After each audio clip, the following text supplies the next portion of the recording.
শহীদ বুদ্ধিজীবীদের প্রতি শ্রদ্ধা নিবেদন করেছেন রাষ্ট্রপতি মোহাম্মদ শাহাবুদ্দিন ও অন্তর্বর্তী সরকারের প্রধান উপদেষ্টা ডক্টর মোহাম্মদ ইউনূস।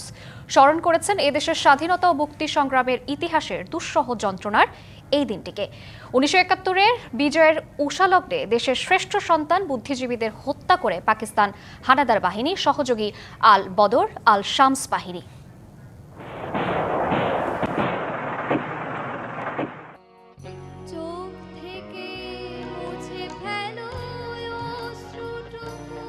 ডিসেম্বর শহীদ বুদ্ধিজীবী দিবস। 1971-এ যখন বিজয়ের দ্বারপ্রান্তে বাংলাদেশ, ঠিক তার আগ মুহূর্তে তালিকা ধরে হত্যা করা হয় দেশের সূর্য সন্তান বুদ্ধিজীবীদের।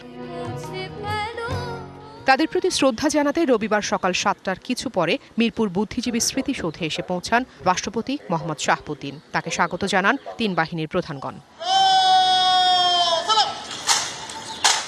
সশস্ত্র বাহিনীর একটি চৌকস দলের রাষ্ট্রীয় সালাম আর পুষ্পস্তবক অর্পণের মধ্য দিয়ে 71-এ শহীদ বুদ্ধিজীবীদের প্রতি শ্রদ্ধা নিবেদন করেন রাষ্ট্রপতি। কিছুক্ষণ নীরবে দাঁড়িয়ে স্মরণ করেন শহীদদের। 4 গুণ শক্তিশালী এনজাইম ও অধিক ফেনা সমৃদ্ধ অরিক্স সিলভার ওয়াশ মাত্র 70 টাকায়। পরে আহত মুক্তিযোদ্ধা, প্রধান বিচারপতি ও অন্যান্যদের সাথে সৌজন্য সাক্ষাৎ করেন রাষ্ট্রপতি।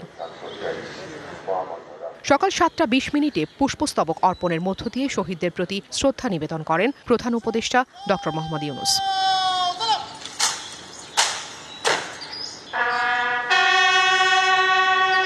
পরে একে একে শ্রদ্ধা নিবেদন করেন 3 বাহিনীর প্রধান, প্রধান বিচারপতি, আহত বীর মুক্তিযোদ্ধা, উপদেষ্টা মণ্ডলীর সদস্য সহ অন্যান্যরা। Afrin Anwar, DBC news, Dhaka.